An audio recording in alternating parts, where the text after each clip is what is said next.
Welcome to Clean Freaks TV, your go-to channel for mastering the art of cleaning business success.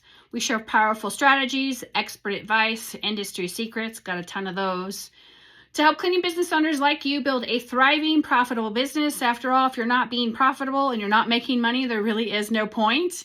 Whether you're just starting out or you're looking to scale, Clean Freaks TV is here to guide you every step of the way. Hit that subscribe button, boom, turn on the notifications so you never miss out on tips that will keep your cleaning business sparkling. Take care. Yeah, it's a fun industry to be in. It's not fun at the time, but afterwards the stories are great.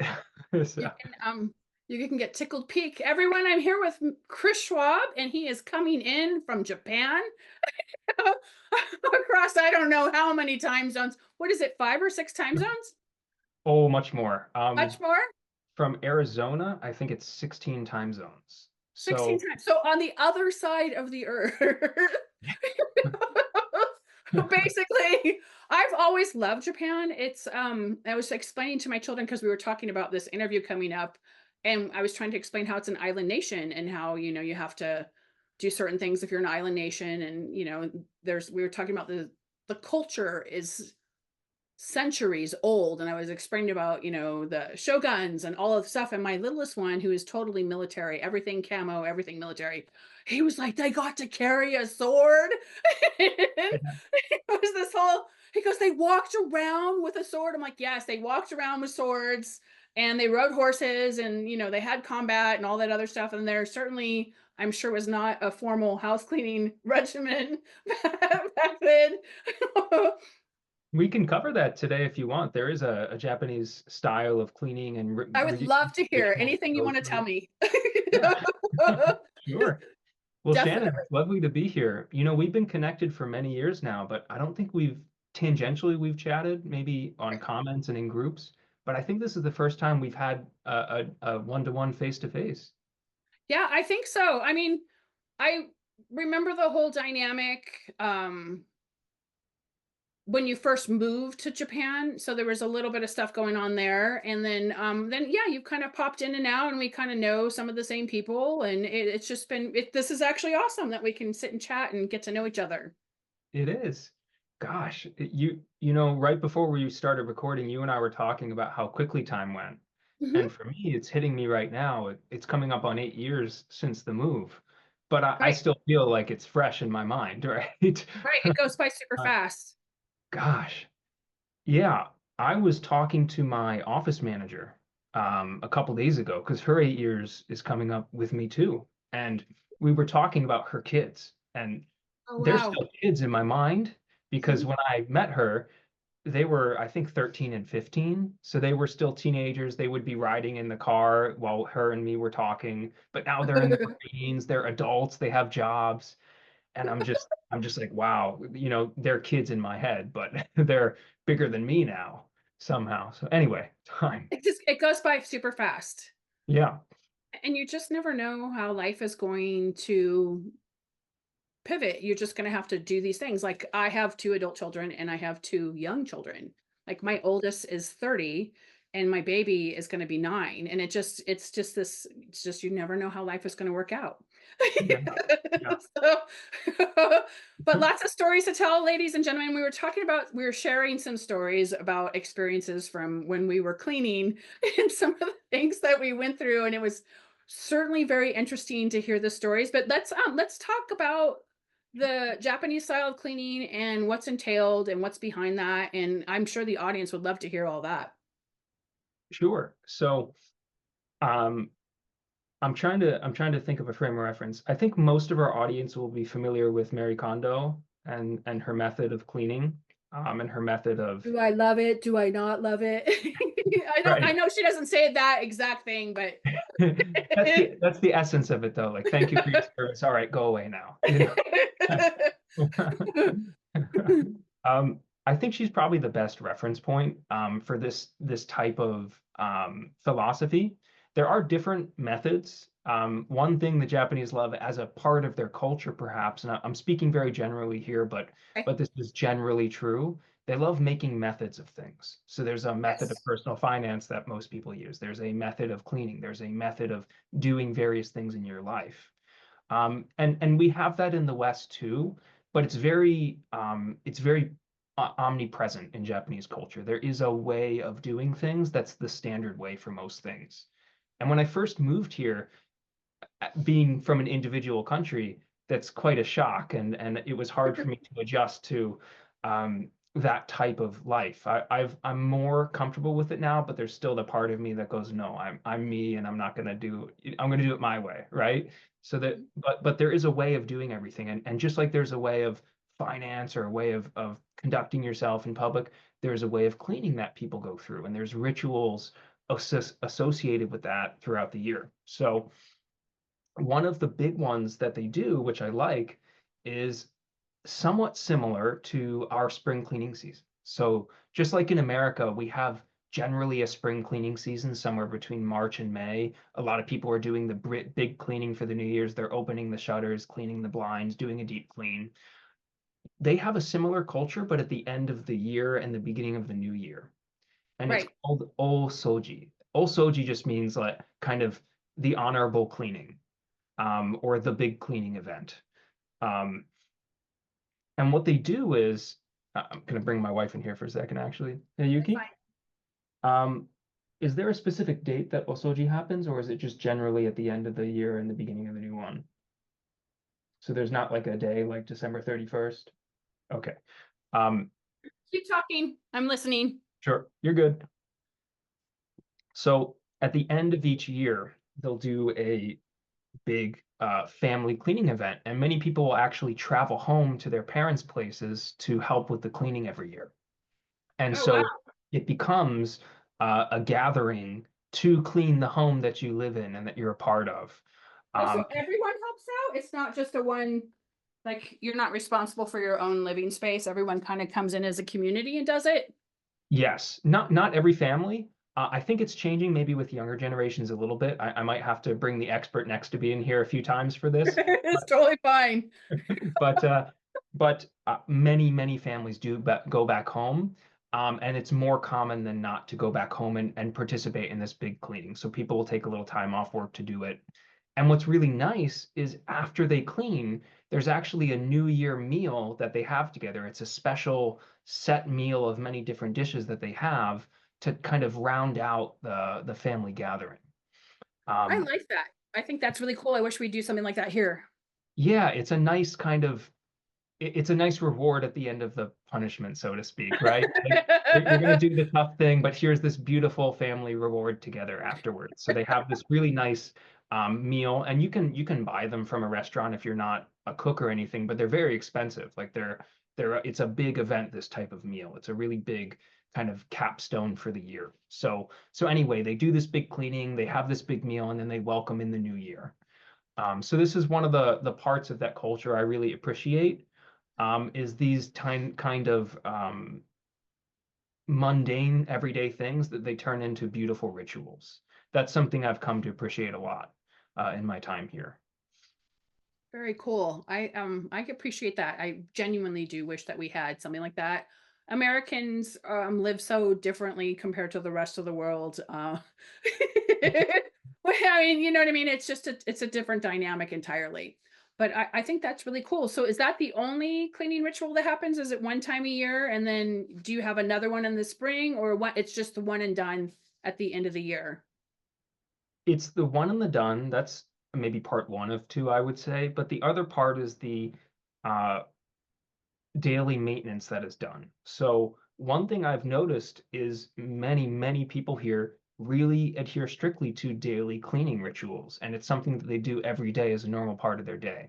Now, as house cleaners, that might not sound that special to us because it's part of what we do, but for most your everyday Joes, they're not cleaning every day. They might do the dishes every day, they might do a load of laundry, they might clean once a week or something lightly, but most people don't have a ritualistic phase of their day that they go through where they go through the cleaning.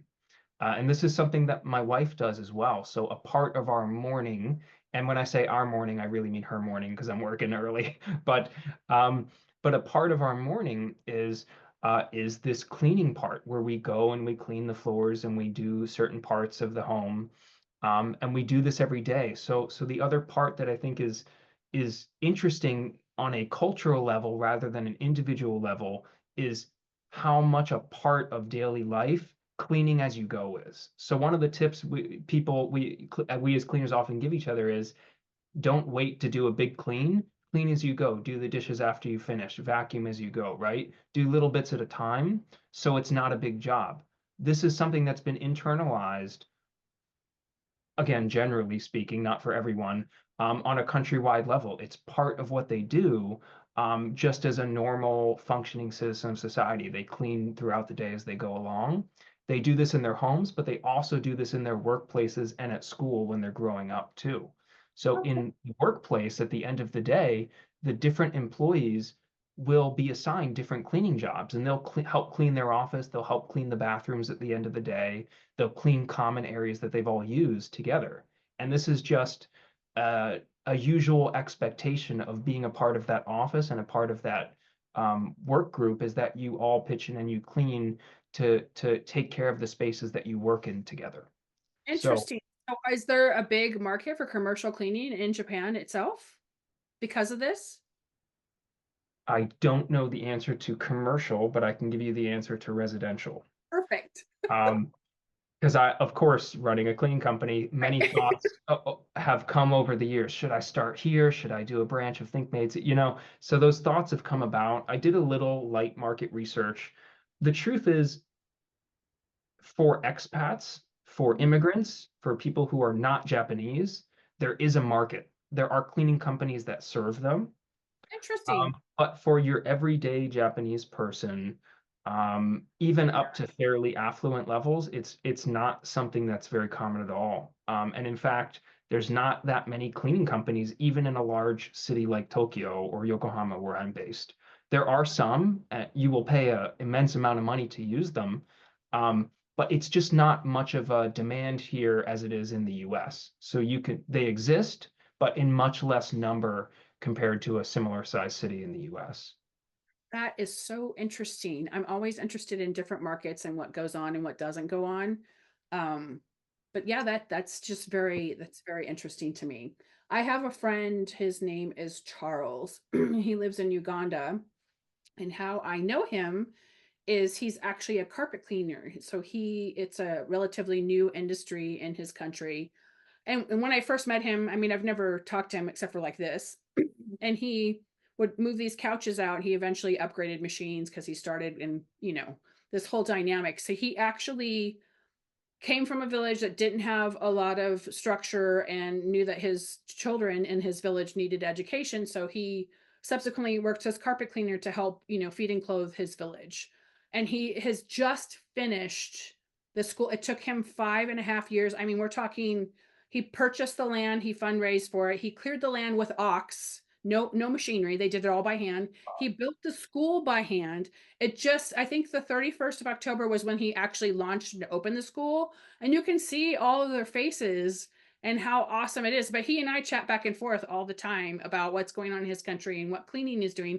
They don't have house cleaners in Uganda, at least not in his area. They only have carpet cleaning because it's still a new industry. It's still not thought of yet. I would imagine Gotcha. as they develop more, there'll be more of an opportunity.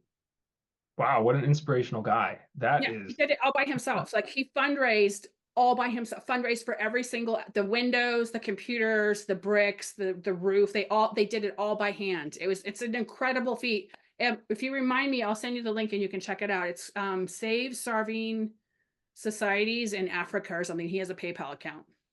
Yeah, he did it all by himself. And then he would like the village would come together and it's for certain projects, and then he would fundraise more, and then they would all go and then come back. But yeah, it's incredible to see those different things that are going on in different countries.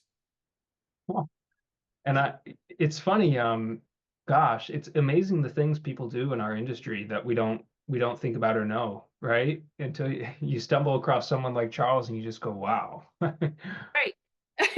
No complaints here. I don't have a, you know what I mean? It's Charles has really done it. And then I talked to another person, not in Uganda, not Congo. I can't think of the African country state that is there, but when you rent a piece of heavy equipment, you don't rent just the equipment, you rent the driver too. So you have to pay his wages and feed him while he manages his hoard, right?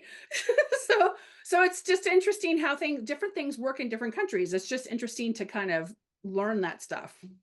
Mm. But yeah, when you rent like a backhoe or something, you get a guy and the backhoe. So you're paying for the backhoe and then you're paying for the guy and you have to feed him and everything. It's a whole dynamic. That's a little more involved, but it does make sense in its own way. That Right, because it's their property. I totally get it. I wouldn't want anyone driving my stuff either. sure, sure. It's just wild. So the house cleaning industry is not very big in your country that you're residing in, and you work mostly remotely here in the States, still to this day. And I'm sure everyone is dying to know some of the steps. I'm sure you get asked this all the time on if you were to have, because that's like the, the dream, right? I want to have a remote cleaning company. I'm like, you have to put all the structure in place first and look at things before you run remote. Everyone's like, I ran remote after 7 months. I'm like, great. Sure. Check mark. I'll just check and keep my eye on you. I don't know. We'll see. Not It's a lot more involved than people make it sound on YouTube. That's for sure. there's a lot of systems that you kind of have to go backwards to make sure these systems work effectively, or it doesn't work at all. There's people get into the cleaning industry and they think it's going to be easy, but it's hard to stay in the cleaning industry and make profit. Yeah. If you make it past year 5, I'd say you're doing pretty good. Right. Sure. I mean, I can give a brief overview of my philosophy on it if you'd like. It's a little bit different than maybe It looks like Jamie's going to come in here real quick. But sure. yeah, I would totally love to hear about the remote model, and then you have your other company as well. It's Jamie. Jamie, how are you? This time change. It's totally fine. No worries at all. Guys. You caught us right at the start. It's good to see you. Yay! Right on. How are you, Chris? I'm very well. I'm glad to be here with both of you. I'm glad you could join us. How are you? Good. Good. Let's see here. Let me make sure all my thing. Are we recording? We are recording, but it's okay. All right. Well, whatever. Hi, Chris. Hey there. I'm trying to think. Okay. We were talking about remote cleaning is what he was going to discuss. Yeah, no, I am so intrigued by this. I want to know everything. Sure. I've been I've been telling that, but I've been going over to Shannon and I'm like, like, how does he do this? How does he do that? So take it Sure. away, Chris. Sure. Well, look, if you want, we can do this in 2 parts. I can give like a brief overview of kind of at a high level, but if there's specific questions or concerns you have around the model, we can also tackle those too. So I think my philosophy is a little bit different than maybe some of the other voices in the remote cleaning world, which is crazy to think that it's even a world now. Like there's so many right. people talking about it these days. Interesting. Um, It keeps growing and growing and growing. I know. it's nice. I like it because I don't have to explain it as much to other people. Yay. When I did this in 2017, I started the cleaning company in 2016, but I moved to Japan 2017. People thought they kind of think you're crazy or you're lying or this can't work. Like there was a lot of educating you had to do that this was a possibility. Right. But I think enough people do it now that that barrier, at least to understanding that this is something that can work, is gone. So the way I think about it is kind of the reverse. A lot of voices, if you see, Johnny and Sergio on YouTube, or you see Neil Park, who has done a similar thing to me, they talk about doing remote from day one. They say start a remote cleaning company, as if from day one it's going to be remote, and then you're going to build. Now, that's possible, Yes. but I think remote is the last step in the stage of building a business. I think it's kind of the reward after a long stage of building your foundation. Right. The remote owners I know who have achieved a similar level of success did it by building a foundation first. They didn't start remote on day one and then and then make millions in revenue. As nice as that dream is, that's not what I teach people, and it's not what I think is realistic for most people. What I teach and what's realistic is sort of a 5-stage process. And it starts with actually launching and building a foundation in your business first. If possible, you being in the same state as the cleaning company, certainly in the same country. Now, you want to actually get to a stage where you have a recurring client base, you have reliable teams and a team lead or manager that you trust to actually function while the business is gone. Because if you're in one time zone and the business is in another, chances are you're going to be asleep part of the business day.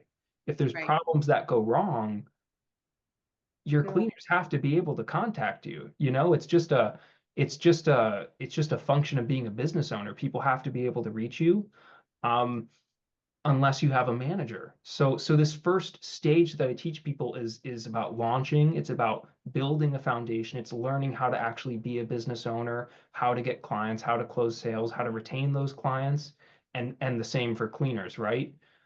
Once they've built that foundation, once they have a functioning real company that's earning profit every month rather than just revenue, I then take them through the second stage, which is scaling up. The scaling stage is several mini stages of different growth milestones. Now, there are a lot of people I know now who have a remote cleaning company who are doing like $5,000 or $6,000 a month in revenue. And in my mind, personally, that's still a side hustle. That's not a sustainable business. Yeah. You can't pay yourself a living wage and a manager and your cleaners and your business expenses if you're doing 5,000 a month in revenue. It's just not, And their families and no, it's, yeah. it's just not Exactly. possible. No, You it's know? not. Right. Um, Math unfortunately matters, Yep. and that math is not favorable. So we take them in the second stage, the scaling up stage, through different growth sections: 5K a month, 10K a month, 30K a month, 50K a month in revenue. And there's different stages and different reasons that you're going to get stuck at those different stages. When you get stuck at 5,000 a month and you get stuck at 50,000 a month in revenue, your business name might be the same, but everything else is different. And the reasons that you're stuck are typically different. So you have to approach these stages wisely. Otherwise, you're going to just start spinning your wheels forever at that stage of growth. So Right. we take them through these different scaling stages to ensure there's a level of consistency and quality and profitability there, so that later on that they actually can pay themselves a decent living wage in this business. Um, I'm yeah, laughing because I've heard so many stories. Not that this is a funny situation, because it's very true about the reality of having different problems for different stages in your business. yeah. And I can't tell you how many times in the last year I've spoken to people where they've flushed all this money in their business and they're still not up off the ground. And I'm like, they're like, I spoke to da da da da da, and they said to do this. And I'm like, how much money have you loaned? Like 150K. I'm like, oh. Ouch. Yeah. Well, no, they call it the valley of despair, correct? Right. Yeah. You're in the valley of despair whenever you can't pivot past that certain, it's still a growth spurt, but you can't quite go through that. You can't get through the rubber. Yeah, You that's a know, perfect way to put it. Birthing pains, that's for sure. it is. That's what I've heard it called, valley of despair. So say that, okay, say you're making 30,000 pay on average a month. Sure.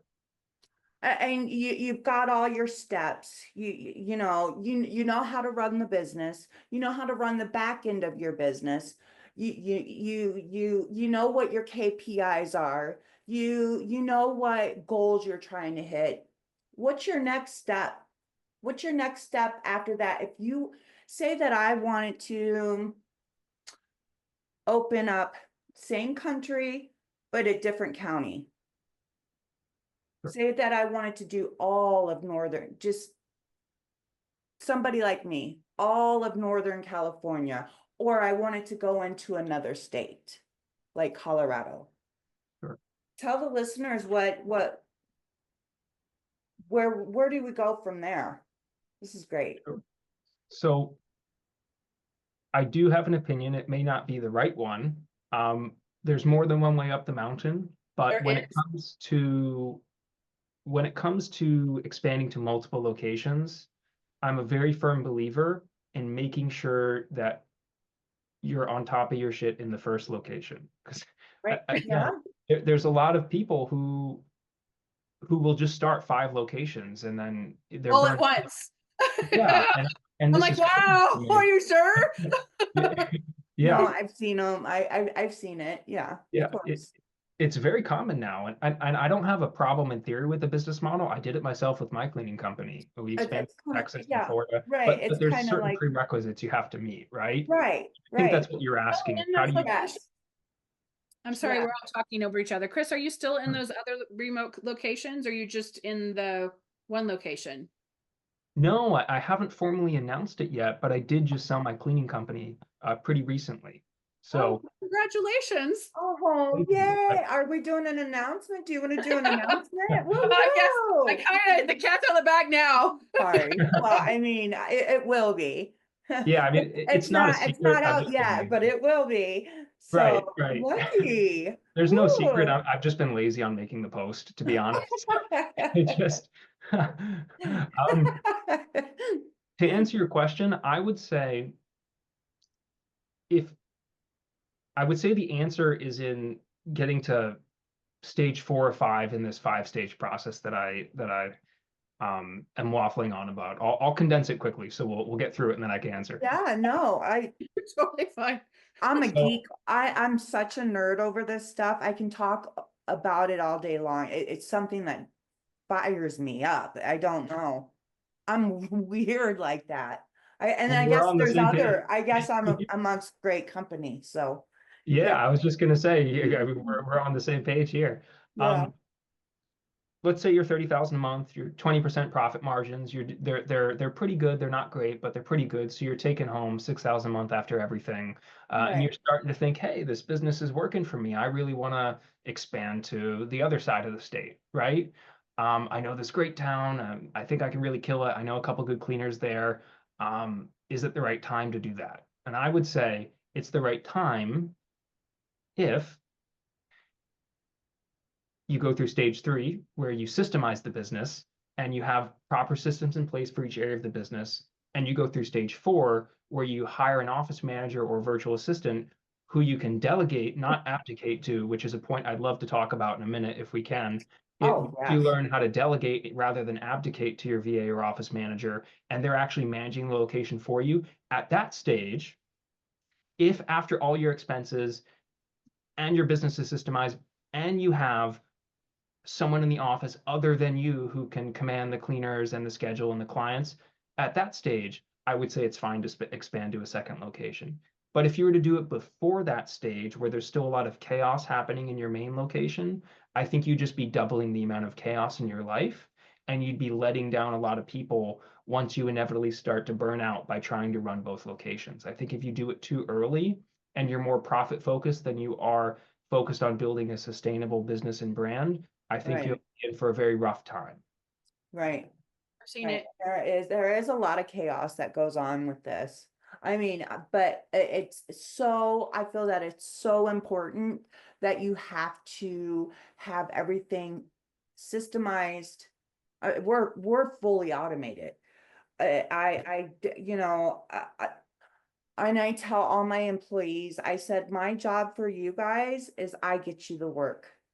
I get Yep. the work, I call, you guys do the work, I get the work. I have a manager, we have some team leads, we have employees, and sometimes it gets a little, they, because we're taking care of, not just making sure that I'm paying my mortgage and taking care of my family, but we're paying everybody's wages. Their little families, their little kids are depending on us too. Their cars working, and their mortgages getting paid. It's a lot.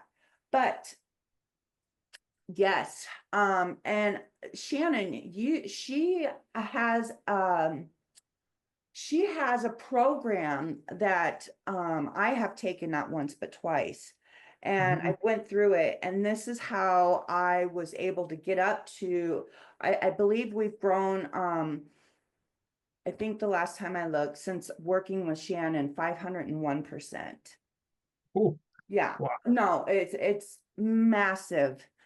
And so I'm always on my soapbox talking to everybody like, hey man, get you a mentor, get you a coach so that you can start structuring so that I ran this by her so many times about, do you think I could open up in like Colorado? You know, my sister lives out there. my Yeah. she works in the banking industry. I don't know. But I think that's a good segue to walk into, you were talking about VAs. Sure. And I'm the one that has held out forever so far. I know Shannon finally dipped her toe into it and she knows how to utilize. She keeps telling me. So do you own a VA service? Um, Yes, I own an Local. Actually it started when I moved to Japan too, because I was documenting that publicly, and then everyone was messaging me, "Hey, can I get a VA too?" And I thought, "Oh, okay, this business is building itself." So Right. I started a VA agency, and we've been running that ever since. So we provide VAs exclusively for cleaning businesses, since that's what we know best. And it just really need a strong individual, either VA or the office manager, to take control of the ship. Because if you don't, all kinds of shenanigans can go down. I mean, we've all had, experiences with good employees and bad employees, or, you just need to make sure that you're getting someone that you're solid with for sure, because it can cause all kinds of issues, that's for sure. right. Right. I believe it's very important for you to know all these things before you jump right into and getting a VA. Um, I obviously I'm getting to where I do need to delegate some of this. I'm bashful about it, but that's cool that you have something that is specific to the industry, the cleaning industry, um, for the VAs. Yeah, it's been a That's pleasure to great. build. Gosh, it's funny because it's such a different business in some ways than the cleaning industry, but we still serve cleaning companies, right? Because we're running cleaning companies for the owners. And so we've been able to get these really interesting insights about how different cleaning companies are run all over like North America, because we serve Canada and so on too. Um, it's been a tougher business in some ways. There's a higher level of responsibility. If you're sending a cleaner into someone's home, there's a level of responsibility that comes with that, potential for accidents and risk and so on. Um, but in some sense, even though it's virtual, there's a bigger tier of responsibility when you're managing a VA for someone, because they're managing the teams more than just one team, right? They're managing a team of teams. So there's like a seriousness with it, which I didn't find in my first business. So they're very different businesses in certain ways. Um, Sorry, I know this is meant to be about cleaning. It's just a No, no, Totally it's fine, it's 'cause still, yeah, no, this is very important, I think. EAs, Yeah. you are offering an extended hand for most people because, like I mentioned, everyone wants the remote model. And if you have someone who can take the reins and they're trained and they kind of know the ins and outs of a cleaning business, the hardest part, like when my VA is different. She doesn't run anything. She just does my social media. She does a lot of the back end stuff. But Sure. and I have a bookkeeper and all the normal stuff. But your VAs actually manage the ship. They're running crews. They're the point of contact for customer service. They're following up with emails. They're doing all of the day-to-day operations so that you can be remote, which is key for a lot of people, especially when you hit a certain point in your business and you're producing the volume to cover the expense. Yes, yeah. I'll be honest, I went a little extreme with the delegation early on, so there wasn't much for me to do left at the end of it. Sure. I kind of, at that time, I was obsessed with efficiency and systems and delegation. So if there was something that could be delegated, I was delegating it, right? Right. There's balance to everything. Yeah. So my views on it have changed a little bit, and the way that I talk with owners about when it's time to get a VA has changed a little bit. I think there's a responsibility that we have to owners, because everyone's overwhelmed and burnt out and tired, right? So everyone likes the idea of a VA or an office manager coming on, but you have to instruct people and impart to them if it's truly the right time for them to bring someone on or not. And that's a difficult thing to talk about with some people, because you might have to tell them, we'd love to work with you sincerely, but you're not in a place where you actually can bring someone on yet. And then 2 weeks later, you might see them go with another agency and then have a bad experience, right?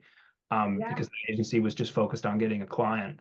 So there's Right. a kind of an art to knowing when it's time to bring a VA on, I think. Um, And if I it's may go on that. integrity too. I know that there is integrity is always questioned in our industry because it's a very transparent industry that deals with a lot of personal items. But that was a total integrity moment for you and your company, is saying, "Hey, I'm really sorry you're not there yet." And then when they do go with another agency and they do have a bad experience, at least it doesn't make you and your company look bad. You said, "Look," I tell people no all the time. I'm like, "I don't think I'm a good fit for you." And it's important to know what you correlate and, mesh with versus not getting along with someone. There's that, why make it, it's already hard enough as it is in our industry. Why make it more difficult? Sure. And I would add to that too, Shannon. This is there's an educating process you have to go through where you teach people how to work with someone as a manager, because working with a manager is different than working with a cleaner. And one of Right? the things we found is probably the most important thing, i- besides kindness, which should always be there. Probably the most important thing is learning the difference between delegating to someone and abdicating your responsibility onto someone else. And what I mean by that is, there's a maturity that you, as a business owner, have to learn very quickly when you bring on a manager to manage your company, because suddenly there's someone else who can do the work for you. But how do you actually impart the work to them in such a way that they can succeed? Are you No, just Right. seriously, throwing how do tasks? you get them in your brain? Right, right. To Yeah. put How You it do have to have you? out systems. onto here, I know, to put it out here, and, have it typed up, step one, it's basically like our SOPs. I just want people to be able to open up a book and say, okay, this is how I do it, huh? Yeah. Here's this book, here's this video of me doing this, or something along those lines. I don't know, my head's going somewhere, but Yeah. that's it is that would be it's very hard to get what's inside of your brain, because my brain's like this constantly. It's firing all the time, all these ideas, and I can still play around with that. Whereas you bring somebody in, it's got to be really tried and Systemized. true, right? Very So much. yeah. Very much, but not too much. Otherwise, it will scare them away. Right. Yes. Bye. See Oh, you I know. Yeah. Yeah. later. Like, Yeah. Because looking we've at had you like, moments where geez, you we've are given your fish. someone everything and they went, whoa, this person's too much. This company's too much, because you gave them too much early on. So you have to, I don't want to say drip feed to people, but kind Very of, good. you have to be selective in what you have them focus on at first, and Oh, then that's increase their great. use. Buy-in. There's Yeah. stages of buy-in. Like it's like with cleaners, right? I'm gonna do this Right. really cool thing. Who's excited? No one's gonna raise their hand, right? No, Shannon's just going off the deep You're end, like, right? It's like huh? you have to kind of bring them to water and say, hey, this is gonna be great, right? When you first talk about pay for performance, right? Everyone's like, what? You want to do Yeah. what to me? Why are you wanting to do that, How right? you did, wait, huh? Yeah. I If you remember don't get the I was that buy-in, then person. it's this crazy dynamic of you. I went to this conference, and by the way, we're going to do all these things. Aren't you excited? And they're like, no, I was perfectly happy over here. But yes, definitely, I could see that happening and it being too much. So in stages is definitely recommended with Drip anything. feed. That's a great way to put, for me, that's a great way to put it. Drip feed. Yeah, no, take it a little slow. Yeah, yeah, They slower is need better. to fill out your vibe too, right? Just kind of slow it down. So you've been Yeah, in this almost 10 years, huh? Been at this for like, 8 years now. Yeah, it's bizarre how, yeah. isn't it, doesn't it? I know I had my son, I went to kid pickup today. They're on their 2-week vacation for Christmas. And I was like, we gotta stop by, I gotta do some things for everybody. So I'm getting all my employees' little gift bags all made up, and I'm looking, and I was like, Bodie looked up at me. That Bodie is my son. Bodie looked up at me, and he goes, "Mom, you did all this." And I'm gonna start crying. And I was like, you know what? I did. I was just like so taken back that, he's paying attention. Like he's only 10, and he's paying attention. And it's just I felt for that moment, I felt like a superstar. And Mhm. he just I was like, yeah. So um how how did you get over to you're obviously not in the States. Yep. Yeah, you're in a whole different day right now. It's day right Daniel, now. Well, I have lighting. Chris was saying that he's 16 time zones ahead of us. Oh, wow. Are Actually, you probably with you because serious? you're an hour behind, so that would be 17 time zones. So So he's what time is it there now? all the way across. It's 8 somewhere in the AM, I would imagine. Yeah, well, yeah, it's definitely it's in the coffee cup. He's It, got the coffee cup. I do. It's my 11 a.m. Saturday. So the next day morning. Isn't that so weird? That's so just like, and here we are. Just I love it. Yeah. And how'd you get started in this industry? How did was you born into it? I hear a lot of people say, "Oh yeah," like Bodie will probably one day. Yeah, my When he takes it over. yeah, exactly. Sure. Yeah. Um, Funnily enough, I was born into it, but I didn't know it until after I started my cleaning company. So my dad used to run a cleaning company many, many, many years ago. He's in his 70s now. But in his 30s, he was running a cleaning company. But he'd never actually mentioned that to me ever until I told him I started a cleaning company, and then he told me about his cleaning company. But I started it originally um, as part of a way to see my wife. So my wife and I had met the previous year in South Korea, and we really loved each other. But at that time in 2016, remote work was still kind of very, very not much a thing. People were talking about it, the whole digital nomad thing, but it wasn't common unless you were like a travel blogger or a web developer or an SEO guy. You still had to go to an office and do a job at that time, and so there wasn't really options to do remote work. But it was kind of good timing because there was the infamous Reddit post on how to start a cleaning company that I'm sure some of us will be familiar with, posted by a guy called Local Case Study. And he posted his process for starting a cleaning company. And at the time, it was the summer of my final year of university. And I was sitting there thinking, how can I go over to Japan to be with my wife with a psychology degree? I'm pretty sure I don't speak Japanese, so I don't think anyone's going to need a I'm gonna dip my non-Japanese. toe. Yeah. How do you feel? I don't think I would have been a very successful psychologist over there. So I love the degree, by the way. It just wasn't very compatible with the job market. So I was thinking, how is it possible for me to get over there and be with her so we can continue this relationship? Because if I get a job here it was DC at the time, that's probably going to be the end of it because she's a flight attendant for one of the companies here. So I happened to see this post and I thought, you know what? Screw it. Why don't I give it a go for 3 months and see? Why don't I try and start a clean company?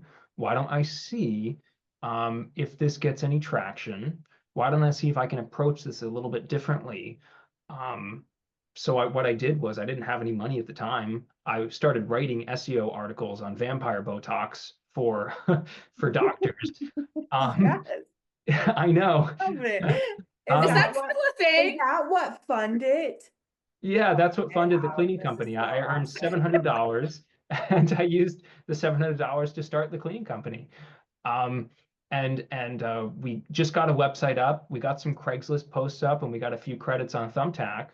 And I thought, okay, I'm gonna work my ass off and I don't know how, but I'm gonna get my first cleaning jobs and I'm gonna do this. And I'm gonna find some way somehow to get over to Japan with this business.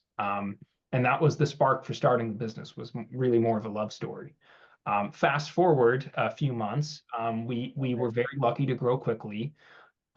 Somehow my clients didn't hate me; they stuck around, and I tested the waters by hiring a virtual assistant, and it worked. So I took a week-long trip to Japan. I ignored my VAs. I didn't check my email, and I hoped that when I came back, the business was not burning around me. I came back. I don't We've all recommend it, been by the there. Yeah, yeah, yeah, I got you. I that love is it. that is not a recommended step to do, Oh, but I it's did still it. going. All right. Yeah, We're good? We good? yeah. So I We're came good. back. It was working, and I said, Uh, okay, in March I'm going to move if this business is still running. And then March came, and it was still running, so I moved. And that's kind of the origin story for Japan, was vampire Botox and love. Vampire Botox. I I love love it.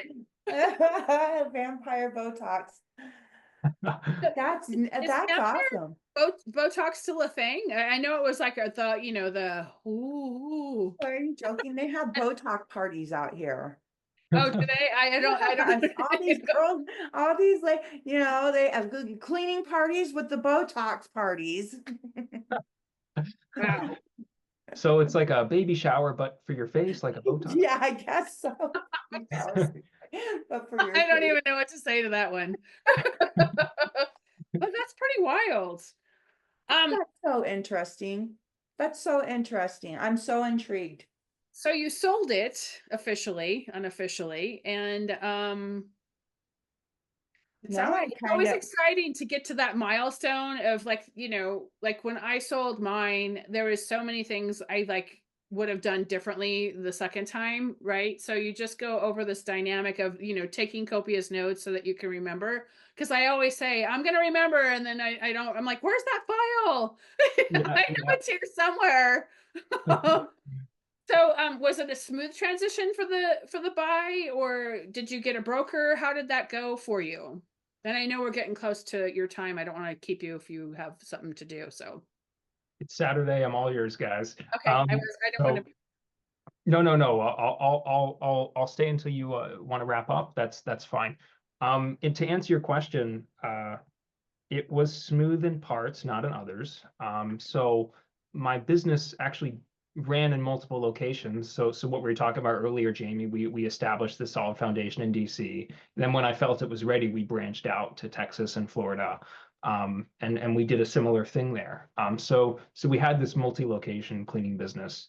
And I actually ended up selling the different locations to different people. So Wow, it one wasn't person, one big purchase. oh, okay, very nice.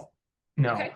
It's kind of hard to, when you're selling a small local business, it can be hard if you're selling multiple state locations, unless it's to like a big, VC firm or something. So I Right. decided to sell different locations to people in those states who were already growing quick and wanted to expand. So we sold the DC location to one person, and then the Texas and Florida to someone else who was operating in those states. Um, it was mostly smooth. I had bought and sold businesses a little bit before, so I had a general idea, but I'd never done anything on that scale before. They were all small, very tiny micro businesses. Um, so I had to learn a lot there. But what we did was I created a really big ownership transition checklist. That's not an official term. That's just what I called it.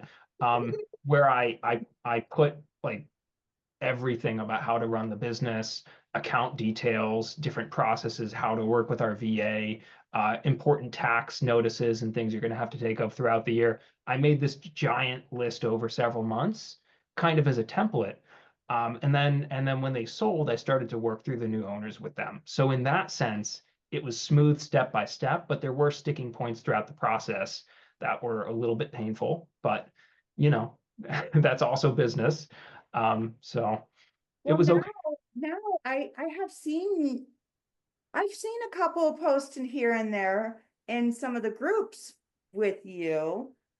You're kind of like the stepping stone of making those connections for people. Yeah. It seems like you do work with some smaller companies. I feel like you see the potential, that you have the eyes for that, that you do see the potential of a booming business, a booming cleaning business. And I think that you can correct me if I'm wrong. I also see that you have kind of made some introductions here and there. That's very perceptive. I have. There's to be honest, this is not like an official program or anything that I No. do. But I have this local business MBA program that I teach people. So I have a base of students and clients who are all building and at different stages of growth in their business. Sometimes people want to sell their businesses for whatever reason, and it can be a perfectly good, solid business. Like mine. I sold mine because I wanted money for a very large down payment for a house that we're going to buy. And this was a great way to get a large infusion of cash in one go. So people have reasons that they sell their businesses, which may be unrelated to the performance of the business. And so it's not anything that I do, like I don't spend time looking it or searching it out, but if I see it in our groups or if I know people who are looking, I will connect a seller and a buyer together, and I will facilitate that process, obviously for a fee. Right. But I will facilitate that process. It's not really a business broker relationship. It's more of a finder's fee, and it's more of a neutral expert coming in to those two parties and then just talking through with them. Is this good? Is this beneficial for you or A not? mediator, Yeah, basically. right, Yeah, a right. neutral mediator. Exactly. You're not for either side. I love that. That's so great. And it's just a trial and error. I just love one day just that you can open up like that and Yep. peek in and be able to say, I'm gonna sell this, no problem. I think we can do it all over again if I wanted to, if you wanted to. That's a good point. And Jamie, I would just add to the people that I have told that I've sold think I'm leaving the industry, and I'm not. I love this industry. Like this is I what know. we Right. do, you know? Right. So I'm sticking Taking around. it. Yeah, no, I'm addicted to it too. And I'm addicted to watching people grow. And I addicted to I really like, I know who the who's who of the industry because I have done so much research and it's just I'm like I said, as soon as we got on here, I said I'm a geek over this stuff. I geek out on it. I So do. I do have a question, and I don't want numbers per se. I just want a little bit of strategy. So, and I'm curious, when you sold your individual companies and you broke it up, did you accept a payment? Because sometimes it's all one lump sum, other times it's payments, sometimes there's owners stay on to transition. Did you do any of that with the recent sale, or was that you just sold it all in one lump sum and just got a nice cash payment? Sure. So it depends on the size of the business that you're selling, Right. and the funds that the owner has access to. So if you're a VC firm, you have access to more money. If you're also a small cleaning business owner, you probably don't have access to whatever amount of money. What I did for it, I actually did a different schedule and a different amount for the different locations, but conceptually it was the same thing. I did different milestones unlocked different amounts of cash. So what we did was we had an initial payment when we signed the contract within, it was either 7 or 10 business days, I don't remember, but 7 or 10 business days, we have an initial percentage of the payment due in cash. Then at the end of the ownership transition window, once I've taught them everything I know, once they're running the businesses, they've got all the account details and everything's transitioned to them, another percentage, a large percentage of that is unlocked in cash. Next, we had a 90-day schedule. One of them was, I think, a 6-month rather than 90-day schedule, but a 90-day schedule where every month they would pay me a certain remaining percentage of the cash. And then the following business year, they would pay the last, I think it was 10% or something like that. So we had a schedule of cash payments.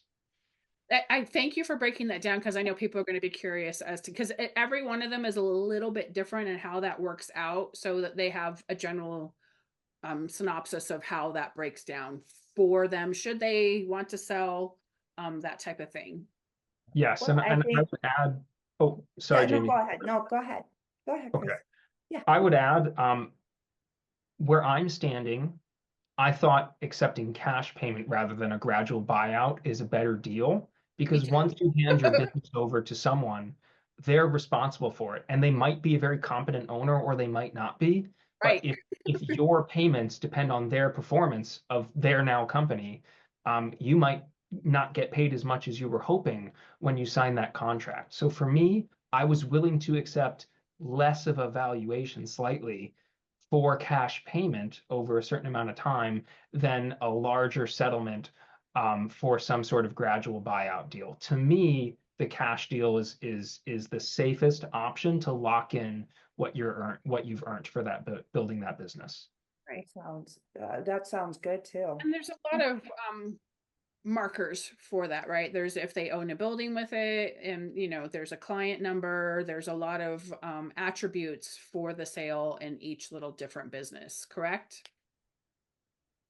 Yes. Obviously, if you own a building with it, it's worth more because the building, a solid foundation. Yeah, and I was always taught that, you know what, this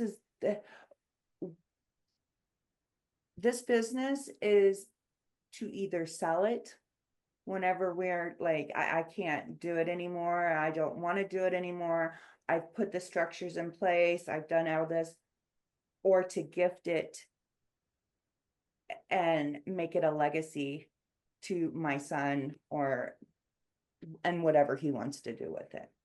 Yes. I was always taught that's been drilled into my head that it took me a long time because it was just like I was always just in the here and the now. I couldn't see past week, I know that whenever I started this, I knew I was onto something, but I didn't know how to get to it right. And I was like, there's something here. There's something here. I'm like digging around, trying to find that oil. I'm trying to strike that oil, and I finally found that vein, and it's starting to, we just purchased our first house. It just all with, and Shannon, honestly, she helped me coach and mentored me. She told me, I was like, they want me to come up with all this money in like 30 days. I couldn't breathe. I couldn't breathe. I was like, I don't got that much. She was like, oh, sure you do. She's on her calculator. You just need this much a day. Like, no big deal. And I did it. So I was like, Bootstrapping is not recommended, but it was it's not, but I presented itself. think I got bit by that entrepreneurial bug, and I knew this field, yes, it's easy to get into, but once you start hitting those high markers, it gets a little you feel like you're kind of on a tightrope, you know, on skyscrapers, holding plates on all, and don't, like, you're trying to balance everything. And I think that's whenever you need And not just the one coach. There's so many people that have so much great information, and it's a lot to juggle, because I've never, nor had my parents ever made this kind of money, um, or ran a business, or was in charge of people's livelihoods and stuff growing up. So I don't know, I didn't know any of this. I knew how to clean. I knew how to I knew how to clean. I of course no longer do that. I mean, once in a while I'll go out and do it, but yeah, uh it takes a lot of pivoting, and yeah, I like I told you, I'm a weirdo about this stuff. I've always known that there is something to this industry, and I knew the second my first house I did, I knew instantly I wanted to be big. It was like, I got this. I could do this. I can do this. So You yeah, know here that we are. that brings up a good point. I don't know how much time we have, but there's a good point there to make briefly about meaning in your business, I think. So for you, you wanted to know, you knew you wanted to go big. So this was a big growth business for you that hopefully maybe you can pass on to your son, right? If he gets the itch for the industry too. Um, that was something that was really important for me too early on, was my businesses all have to have a meaning for me. I didn't want to just build a business just to build a business. I mean, that's a great pursuit in itself, but it felt kind of, for me at least, a little meaningless to just Yeah, build empty. just to make whatever, right? Right. So for me, I actually assign goals to my businesses, like life goals to my businesses. Like this business is for, whatever, then this business is for this. Like I have goals beyond the business, that the business is a tool in my toolbox to get me towards. Um, and that's something that's returned a lot of motivation for the businesses for me. Because when you get to a certain stage of growth in your business where you're not that actively involved anymore, it can be very hard to stay motivated to continue caring about the business because you're Right. not putting as much self into Stimulation. it. You're right, right. Lots of stimulation. What am I going to do now? I'm going to start a Exactly. Yeah. business. But I think it's awesome that to have individual goals. I never really gave that a lot of thought about, being a tool. It's not the end of the means. It's just to get you to the next level of where you want to go. I see a lot of people shifting to automation, and everything is automated. I've spoken to, I don't know, dozens of people this year, and they want to automate everything. And I keep having to explain to people, and I don't know if you've experienced this yourself, that we're still very much a human based industry. And I know that AI has kind of poured through everything. And I know that the VAs are helping and we're doing remote stuff, but I don't know if it will entirely be erased out. What do you see as the future in your perception of the house cleaning industry itself? I had a conversation with Matt Ricketts about this recently. Um, I didn't get a chance to watch the whole interview. I started and then I had screaming kids, so I didn't finish. That's fine. That's fine. If you get the chance, that really is Matt A is good such a one. visionary. He's legitimately like one of the go-to guys for understanding where our industry's going. Um, so I had a good conversation with him. To answer the first part of your question, I definitely see over automation a lot, and I'm very much against that too.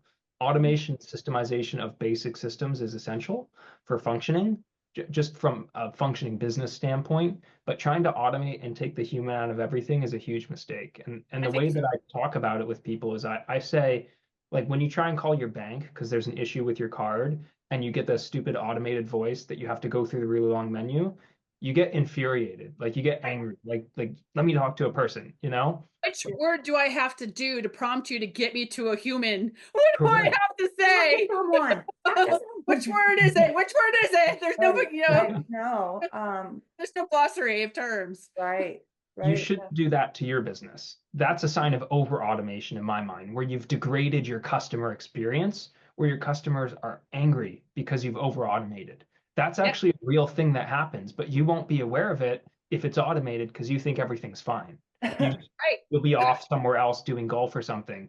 You don't want to do that. That's way too much automation for your business, and that's becoming Well, yeah, they unquestionable. want they want you to automate your messages, a text message, and I'm like, what? Yeah. Here, if the client asks this, what should I say? And I just, AI is fairly new. It sounds like you were like ahead of your time a little bit. Because I'm behind now.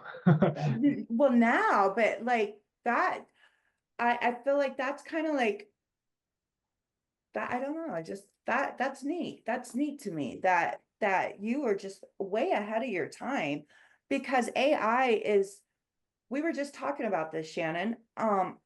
Gosh, just in our industry, you only heard this at the beginning of the year a little bit.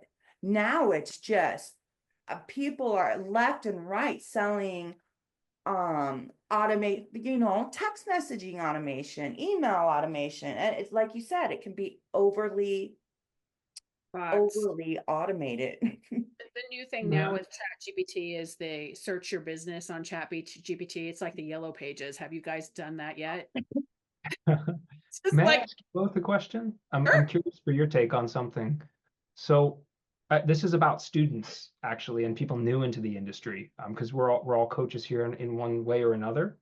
And one thing I've noticed with students since I started back in 2016 and now is what they're good at is very different. So Yeah. before, when I work with people, they were good cleaners. They were good at doing the service that was required to actually run a cleaning business. They needed help with the business side of things. I think that's kind of reversed now, where people that I It, talk to entering the industry, they may be very smart, they may be very tech savvy, they may be great at a lot of the AI, text automation, setting up their booking software and website, but they can't attract or hire or communicate with cleaners and clients well. They don't know how to clean. They can't do these basic things of running a cleaning company. So right. almost like it's reversed in some way. Have you Yes. seen a similar thing?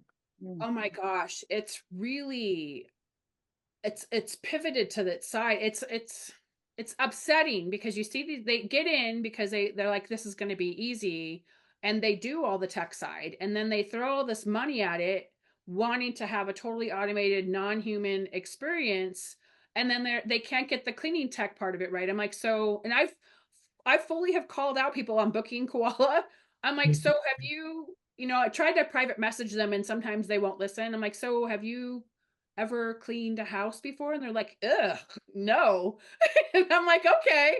So how are you, ensuring quality? You have to, do you have a system in place? And they're just hiring 1099s and throwing money on the wall and hoping it sticks. And then when it doesn't, they come running back to me. I'm like, I can't help you. I've tried to give you a suggestion on what you need to do, but unless you change your business model, it's frustrating because then they come back and they keep asking the same question over and over again. And unfortunately, I just can't respond anymore because it's like they're not taking the help. They come I ask you, will come over into, then if it doesn't work with her, then they'll start coming over into my inbox. right, No, no, and it no. totally flipped on its head. A lot of the people who are getting in the industry have never cleaned before. A lot of the people who've gotten into the industry they don't know how. They only know how to do this, right? They have Oh, this. so true. Yeah. They don't know how to do this or this.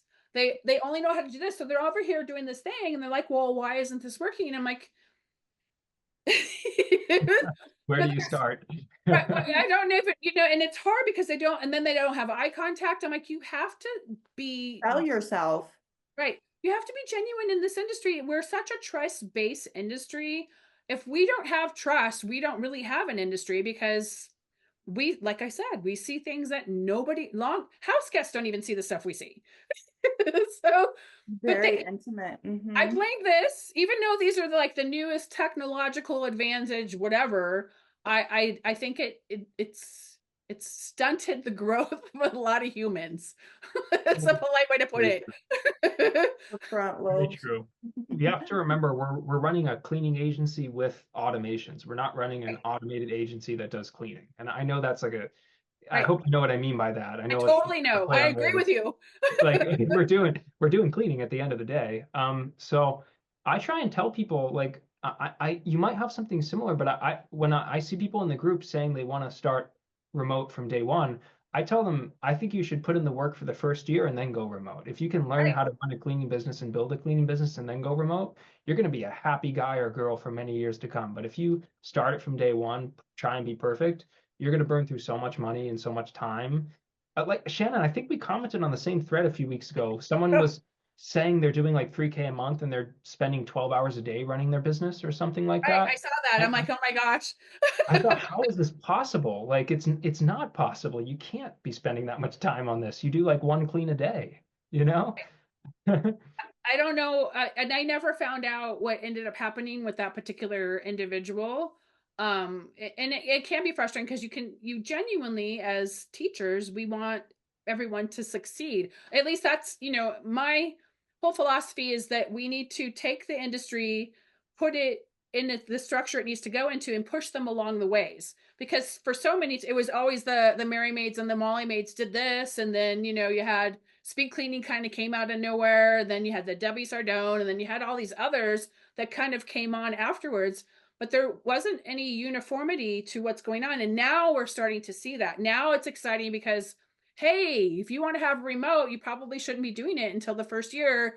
You should actually maybe clean a house. I've had lots of conversations.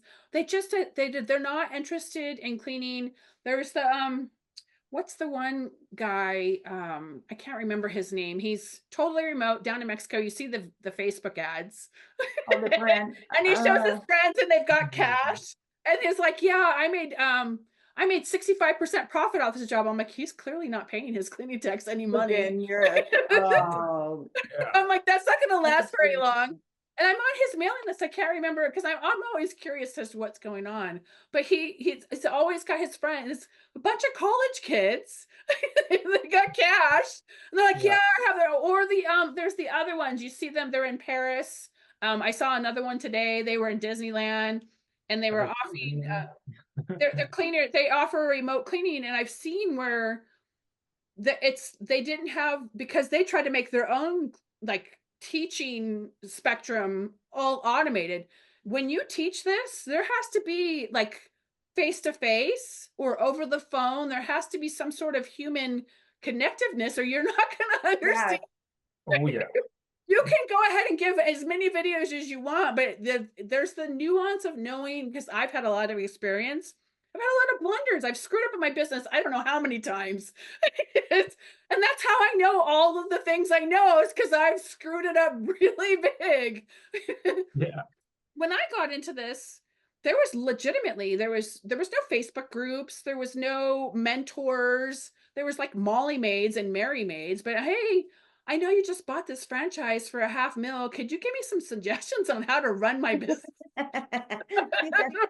It's all cold calling, going through the phone book, the white pages, the yellow pages. Right. And then I'm like, well, there's books on that. So then I still have the two books that I started with, and neither one of them talk about house cleaning or margins or any of it. It's just like how to start a house cleaning business. It's just like, that's what I had to work with. I had to hit the ground running. There was no like, hey, I'm going to go to so-and-so in this Facebook group and hey, how do I price this? Or why is this person yelling at me? Or what happens this? I mean, I've had so many, we were talking about that before you hopped on, Jamie, so many experiences with unusual people and the way they live. It's just crazy. Some of the things I've seen, I'm like, oh my God. But Yeah. it's true. It's very much It's a true. fun So industry. how do we get them to switch back the other way? How do we get them to be motivated enough to take the initiative to want to clean, to want to learn, hey, you can't use a pumice stone in a black toilet, or you can't directly spray chemical on someone's furniture, and you have to use fresh towels in each home. And it's Yeah. how do you get people to want to learn that? And then they have to learn the back end too. I mean, what are your margins? What's a margin? Well, have you done your books? And just Are Yeah. you do making you get anything? students like that, or is it just me? I get a lot of interested students, and I have an honest conversation with them up front about what this business is and it entails. And then after that, I say, would you still like to join? You know, um, I'm shooting myself in the foot a little bit because obviously the conversion rate is then lower for people who Right. purchase, but the people who do purchase are genuinely more dedicated and willing to work for it. And I'm happy to work with them because they want it. I think to try and answer your question, I have some fragments of an answer, but it's a difficult problem. I would say one of the to wrap this up in bring it back to Japan, actually, one of the things I love about this culture is the craftsman mindset that people bring to their jobs. You could be you could be a train driver, you could be an EMT, you could be a house cleaner. It doesn't really matter what your job is. People take real pride and dedication in knowing every part of their job and how to do it well. And I would love if we can find a way to instill that value in these Right. new generations of business owners, where they're not just starting the business for money or for time freedom. Those are valid goals. Those are reasons that I started the business. So I'm obviously in support of those goals. But where they want to learn about this business and their employees and their families, and they want to take pride in what they do, and they want to understand the inner workings of what goes into running this business. If we can find a way to instill that craftsman mindset into a business owner, I think that would be part of the answer. I think maybe possibly another part of it would be being present with where you actually are. So I hear a Right. lot of people talking about their goals for their business or what they want the business to do. But when I talk to them about where the business is, it's usually not in good shape, which is fine. That's why they come to us as coaches, is to help them get it into good shape. But they're so focused on the future that they want for their business.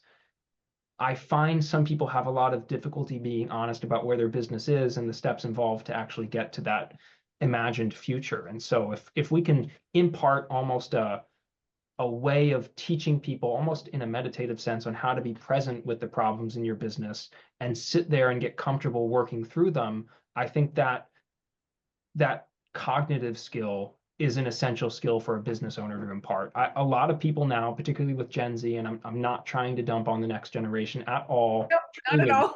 No, but a lot of this generation, because they grew up the way that they did, they're not able to sit with uncomfortable problems for very long before they gotta run away.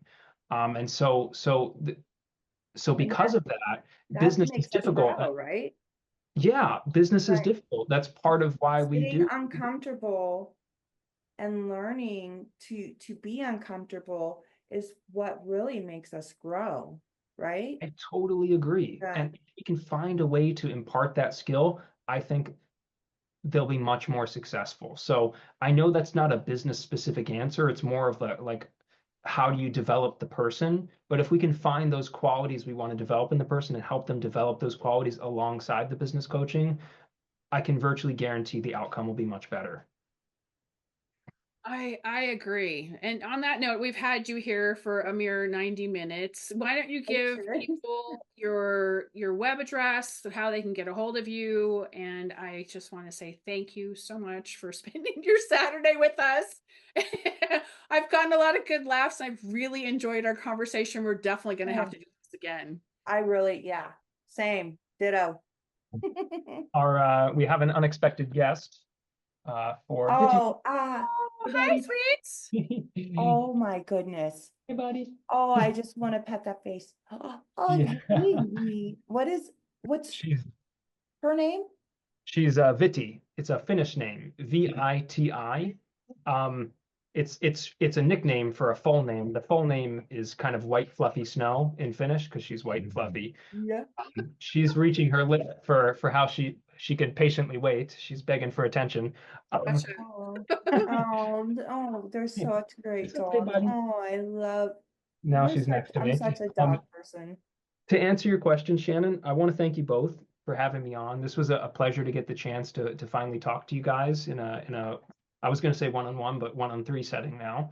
Um, I can be reached a couple different ways. If you're interested in learning how to delegate, if you're interested in hiring and training a VA, My company's innovalocal.com, INOVA, and then the word local.com. My email is just chris@innovalocal.com. That's the best way. That's the one that I check the most. If you're more interested in business coaching, what I've talked about in the way that I coach others resonates with you, localbusinessmba.com is the place that you want to contact me. It's a bit of an older website. I do need to update it, but that's the way to contact me. Otherwise, Facebook. I'm in all the groups, so you'll probably see my face pop up. I Yeah. spend too much time on there, despite talking about. I'm guilty. Yeah, I'm guilty as charged too. So Facebook is, if you just want to stay connected and follow what I do and talk and ask questions, I'm very open. I don't charge for questions or anything like that. Just drop me a line and say hi. Just reach out on Facebook is the most casual way to do that. Definitely. And you're also there, you have quite a few videos. I did a quick search before I hopped on YouTube. So you can also, there's an athlete, and then you, and then there's quite a few Chris Schwab. Matt Ricketts. Price. Yeah. There was the interview with Matt Ricketts. I'm like, oh, I got to finish watching that. But yeah, you're on YouTube as well, and you've been in the Maid Summit. So that's pretty cool as well. So yes, thank you so much. I appreciate you taking the time to chat with us, and I loved it, and I had a good time, and I hope that you had a good time as well. It's been a pleasure. Thank you both so much. Thank Take you care. so much. Happy Bye, New you Year's, Merry guys. Christmas. Merry Christmas.